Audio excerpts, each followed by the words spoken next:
Diventerà presto polo di accoglienza provvisoria per le persone disagiate e vulnerabili a cui verranno garantite le necessarie prestazioni riabilitative, in modo da essere reinserite nel nucleo familiare di appartenenza e nel tessuto sociale. Si tratta dell'immobile dell'ex Villa Betania nel quartiere di Villa Seta, che fino a 7 anni fa dava ospitalità agli anziani.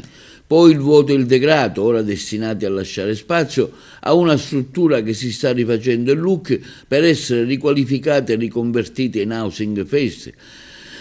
in autonomia degli anziani non autosufficienti, modelli di intervento sociali finalizzati a offrire permanenze abitative a breve, a medio termine, durante le quali verrà attivato anche un percorso di reintegrazione col supporto professionale, psicologi, educatori, volto a raggiungere l'autonomia dei soggetti fragili, di quelli senza fissa dimora e delle terze età non autosufficienti. L'avvio dell'iter tecnico-amministrativo non è stato proprio semplice, tante le difficoltà di carattere burocratico, ha dichiarato l'assessore ai servizi sociali di Palazzo dei Giganti Marco Bullo, nonché presidente delegato del distretto sociosanitario di Agrigento, che ha seguito passo passo la delicata e complessa procedura dei progetti che sono stati approvati dal Comitato dei Sindaci.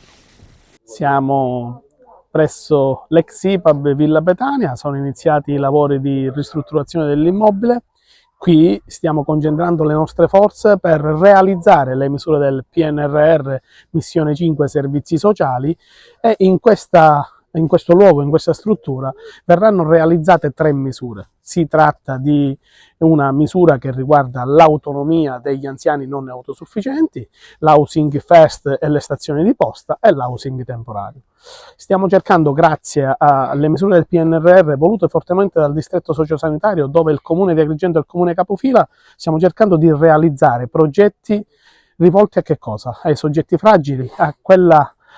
platea di soggetti con una emarginalizzazione estrema, e qui verranno realizzate le misure grazie al grande lavoro che abbiamo fatto con il distretto sociosanitario, ma grazie anche agli uffici del comune di Agrigento, agli uffici dei servizi sociali, agli uffici dei lavori pubblici, che insieme stanno mettendo su un grande lavoro e un supporto straordinario per far sì che il territorio di Agrigento, quindi gli 11 comuni del distretto sociosanitario con il comune di Agrigento, comune capofila,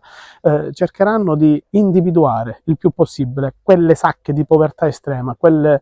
sacche di emarginalità estrema che ci sono, che esistono sul territorio, per finalmente restituire dignità a questi soggetti. Ma non solo, restituiamo al territorio di Agrigento, ma alla città di Agrigento soprattutto, questa struttura, la ex IPAB Villa Betania, abbandonata il degrado assoluto, che finalmente trova la luce e finalmente verrà messa a disposizione della città.